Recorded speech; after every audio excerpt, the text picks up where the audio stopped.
So here we are at the finale of She-Hulk, and I'm thinking that this would have been not only better written, but better received if this was a one-shot special presentation like Werewolf by Night, rather than this 9-episode bore fest. And I'm going to talk more about the series as a whole towards the end of the video, but first I'm going to go through the main story points as well as talk about some Easter eggs. So the episode starts off with an intro that is practically a shot-for-shot remake of the intro to the Incredible Hulk series starring Bill Bixby and Lou Ferrigno in the late 70s. It was a surprisingly good homage. And then it switches to She-Hulk in jail. If you don't remember from the last episode or didn't watch the last episode, Jen was arrested by damage control after she broke down parts of an event hall when she learned that a bunch of her personal information, to include a sex tape, had been leaked by intelligentsia at the event, and Jen went into rage mode. So she's being held in the same containment unit that Abomination had been held in, and she thinks she can just get out and sue the intelligentsia and everything is going to work out. But she forgets that she is a dangerous Hulk. There's no doubt that intelligentsia was wrong in what they did, but Jen's outburst nearly killed innocent people. So now she's outfitted with the same monitoring device as Emil Blonsky. She also loses her job and I guess the ability to pay for her house, so she moves back in with her parents.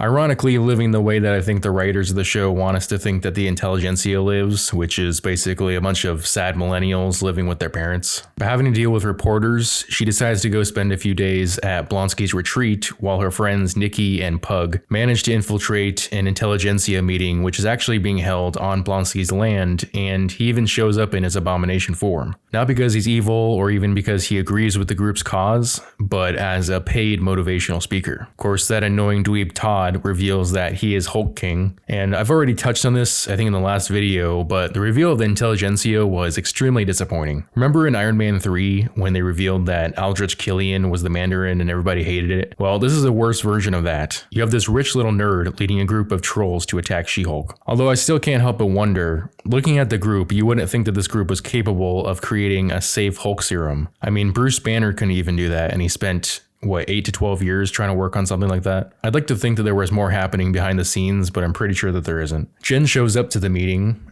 sees the Abomination, and learns that Todd is the Hulk King, and that he has a Hulk serum, which he injects into himself and becomes I wouldn't call it a smart Hulk, but he still retains his normal level of intelligence, I think. But this is still a dumb plot point. And speaking of which, she was just talking to the Wrecker prior to walking into this room. And if you remember, Wrecker and his crew had been sent by Hulk King in episode 3 to acquire some of her blood. So now that Wrecker is supposedly a good guy, why hadn't he already told Jen about intelligentsia and their plans? Now, if you thought the plot was already getting ridiculous, Titania also shows up, and then Bruce Banner Hulk just flies in out of nowhere and starts fighting Abomination. And She-Hulk gets tired of all the nonsense and chaos, so she breaks the fourth wall by literally breaking out of the title card of her show in the Disney Plus Marvel queue and swings into the Marvel Assembled show where they show how they make the series. She ends up meeting the writers, who explain that everything they do is ordered by Kevin. And I assume that they're talking about Kevin Feige, but when she goes to find them, it turns out that Kevin actually stands for Knowledge Enhanced Visual Interconnectivity Nexus. So it's basically a robot who decides the creative direction of the MCU based on formulas and calculations. Now, if you watched my last video, I said that Marvel should make a comic where She-Hulk breaks the fourth wall to sue Kevin Feige for greenlighting this awful adaptation of her character. This is sort of like that, but really it's just a cop-out, because it's this dumb robot, and obviously they're not going to really make fun of Kevin Feige. It's basically a safe way for Feige to pretend like he has any self-awareness, but it just comes off as another bad plot point. But Jen tries to complain about what's going on with her show,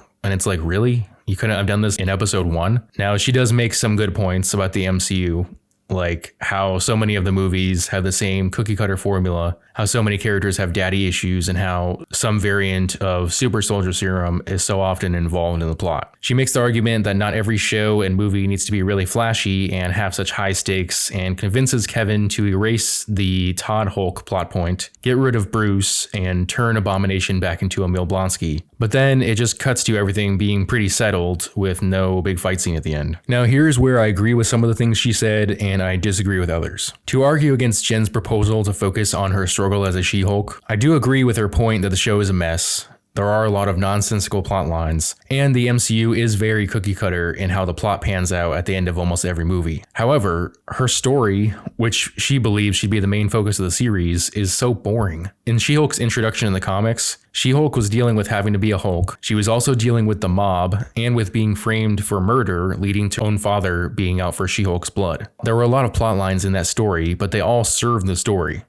And when you got to the end of Savage She-Hulk, it all made sense. The MCU has absolutely failed to replicate those results and has also not done a good job of offering an alternative. Not every show and movie needs to have flashy endings with a sky beam, but there do need to be relatively high stakes because that's what interests people. I'll once again bring Daredevil to the stand. That series was phenomenal because even though it dealt almost entirely with street-level crime, the show took itself seriously. The writers convinced you to care about not just Matt Murdock, but the side characters as well. The problems with the She-Hulk show are best demonstrated by one of the last scenes, where it's just Jen having family dinner.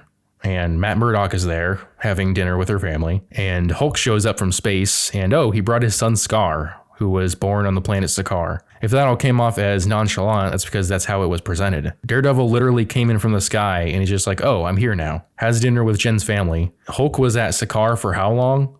Andy has a son, and they're just going to not explain any of that or kind of lead into anything else. She also gets her job back, even though she lost it for the same reason that she lost her old job, which was because of her liability as a Hulk. And it's not like that's changed. The post-credit scene is Emil Blonsky going back to jail before being taken to Kamartage by Wong. So basically, they managed to bring all the big cameos back for the finale episode. On this episode alone, I am somewhat torn. The writing was just as bad and nonsensical as it has been, and I hate the whole idea of, hey, let's make fun of ourselves and how dumb the plot is because that'll make us seem clever. But it doesn't change the fact that your writing sucks, and pointing out that your writing is bad is not a good way to wrap up a plot. On the other hand, I did recognize and somewhat appreciate where they were trying to pay homage to what came before. I already mentioned the 1970s Hulk series, but Jen breaking the fourth wall to talk to the creative team reminds me a lot of issue 50 of Sensational She-Hulk. An issue where they pretended like the writer and artist John Byrne had died, and She-Hulk had to sit through bad pitch after bad pitch before finding out that John Byrne was actually still alive. There are other She-Hulk comics like that too, but that's just the first one that comes to mind. Something else that I wanted to point out in that scene with Kevin was the comic spinner racks and the comics that were on them. I couldn't make out all of them, but they featured Black Panther 3 from 2018, as well as issue 4 of Infinity Gauntlet from 1991. On another side of that same spinner rack, you have America Chavez Made in the USA #1 from 2021, She-Hulk #1 from 2022, and Scarlet Witch #4 from 2016. Next, you have Daredevil #15 from 2012, Miss Marvel #1 from 2014, Captain America 112 from 1969, and Incredible Hulk 317 from 1985. Next, we have Invincible Iron Man #4 from 2017, Doctor Strange #4 from 1974, Scarlet Witch from 2016, Black Widow #7 from 2021, and Iron Man 300 from 1993. Next is The Legend of Shang-Chi #1 from 2021, Captain America Sam Wilson #19 from 2017,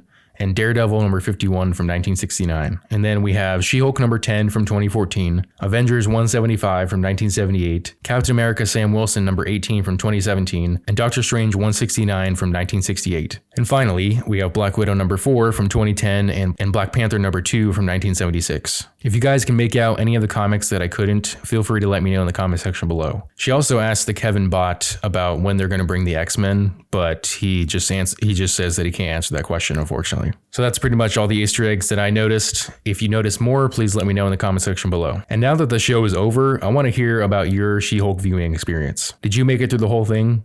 If you did, tell me what you think. If you can only muster the strength to get through 1 or 2 episodes, tell me what you thought made it so bad. If you enjoyed this video, I'd appreciate it if you hit that like button and subscribe to my channel. Also hit that notification bell so you never miss out on a new video. I'll see you all next time. Bye.